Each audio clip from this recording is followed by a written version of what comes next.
Hello friends, போன வீடியோவில் நம்ம லாங் டேர்ம் கேபிட்டல் கெயினோட கம்ப்யூட்டேஷன் பார்த்தோம். இந்த வீடியோவில் அந்த காஸ்ட் ஆஃப் அக்விசிஷனுங்கிற ஒரு கான்செப்டை பற்றி பார்த்தோம். அந்த காஸ்ட் ஆஃப் அக்விசிஷனில் சில இம்பார்ட்டன்ட் பாயிண்ட்ஸ் இருக்குது. அந்த பாயிண்ட்ஸ் என்னங்கிறத தான் இப்போ நம்ம பார்க்க போகிறோம். ஃபஸ்ட்டு கேபிட்டல் அசெட் பர்ச்சேஸ் பண்ணியிருக்காரு. எப்போ பண்ணியிருக்காருன்னா 1/4/2001. இந்த இயர் ரொம்ப ரொம்ப முக்கியம்.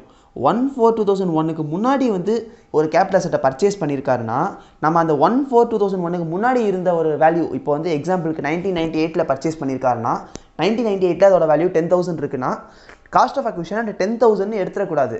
என்ன எடுக்கணும்னு பார்த்தீங்கன்னா ஒரிஜினல் காஸ்ட் ஆஃப் அக்விசிஷன் என்னது 10,000, அதை ஒன்று வச்சுக்கிட்டு இன்னொன்று என்னென்னா அதே அசட்டோட வேல்யூ 1/4/2001 அன்னைக்கு வந்து அந்த அசட்டோட வேல்யூ என்ன. இப்போ எக்ஸாம்பிளுக்கு 20,000 இருக்குது, 20,000. இது ரெண்டில் விச்செவர் இஸ் ஹையர் தான் வந்து காஸ்ட் ஆஃப் அக்விசிஷன். இது ரெண்டில் எது ஹையரோ அதுதான் காஸ்ட் ஆஃப் அக்விசிஷனே தவிர பர்ச்சேஸ் பண்ண வேல்யூ வந்து காஸ்ட் ஆஃப் அக்விசிஷன் கிடையாது. இது ஃபஸ்ட்டு பாயிண்ட்டு. இதே ஆஃப்டர் 1/4/2001 பிரச்சனை கிடையாது. காஸ்ட் ஆஃப் அக்விசிஷன் என்ன, அவர் பர்ச்சேஸ் பண்ணி ஒரு வேல்யூ வாங்கியிருப்பார், அதுதான். பிஃபோர்னா மட்டும் விச்செவர் இஸ் ஹையர் எடுக்கணும். நல்லா ஞாபகம் வச்சுக்கோங்க, இது ரொம்ப ரொம்ப இம்பார்ட்டன்ட் பாயிண்ட். இது ஃபஸ்ட்டு பாயிண்ட். அடுத்து by way of gift will இல்லை கிஃப்ட் மூலமாக வந்து வாங்கியிருக்காரு அப்படின்னா நமக்கு ஃப்ரீயாக கிடச்சிருக்குன்னு அர்த்தம். ஃப்ரீயாக கிடச்சிருக்கே அப்படின்னு சொல்லிட்டு நம்ம வந்து என்ன பண்ணிடுவோம், காஸ்ட் ஆஃப் அக்விசிஷன் நில் அப்படின்னு போட்டுருவோம். அதுதான் கிடையாது. என்ன தான் கிஃப்ட்டு வில்லில் வாங்கினாலும் பிஃபோர் 1/4/2001 இருந்துச்சுன்னா காஸ்ட் ஆஃப் அக்விசிஷன் ஒரிஜினலாக வாங்கின ரேட்டு இல்லைன்னா 1/4/2001 விச்செவர் இஸ் ஹையர். இது வந்து பிஃபோராக இருந்துச்சுன்னா. ஆஃப்டராக இருந்துச்சுன்னா ப்ரைஸ் பெய்டு. இப்போ உங்களுக்கு ஒரு டவுட் வந்திருக்கும், நம்ம தான் கிஃப்ட்லையோ வில்லையோ ஃப்ரீயாக தானே வாங்கியிருக்கோம், நமக்கு எப்படி காஸ்ட் ஆஃப் அக்விசிஷன், நம்ம தான் ப்ரைஸே பே பண்ணியிருக்க மாட்டோமே அப்படின்னு பார்த்துருப்போம். ஆனால் அங்கே தான் ஒரு முக்கியமான ஒரு பாயிண்ட் இருக்கணும். By previous owner.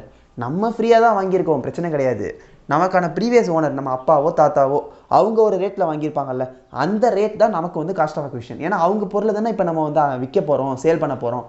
அதனால அவங்க ஒரு ப்ரைஸ் பே பண்ணியிருப்பாங்க, அந்த ப்ரைஸ் தான் காஸ்ட் ஆஃப் அக்விசிஷன், அந்த ப்ரைஸ் தான் ப்ரைஸ் பெய்டு. இது செகண்ட் பாயிண்ட்.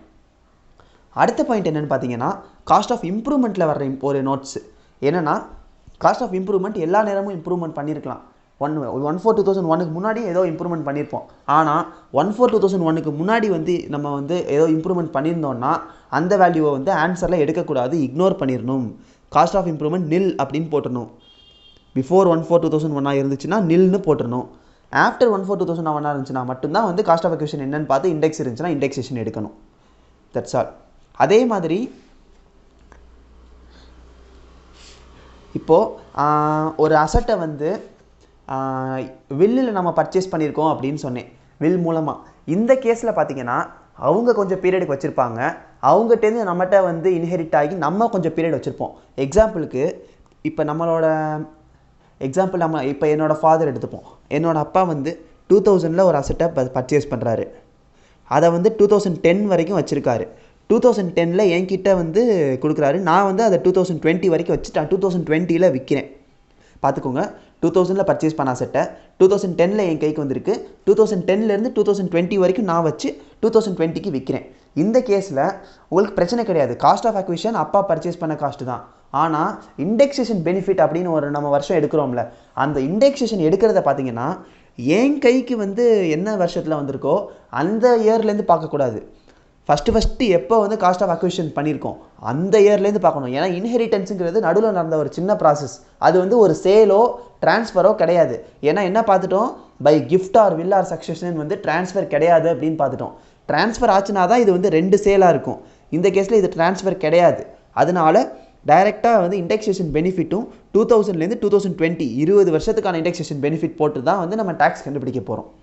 அதனால தான் of previous owner and of current owner அப்படின்னு எழுதியிருக்கோம். That's all friends. இதுதான் காஸ்ட் ஆஃப் அக்விசிஷன் அண்ட் இம்ப்ரூவ்மெண்ட்கான எக்ஸ்ட்ரா பாயிண்ட்ஸ். இது ரிலேட்டட் ஏதாச்சும் டவுட்ஸ் இருந்துச்சுன்னா கமெண்ட் செக்ஷனில் கேளுங்க.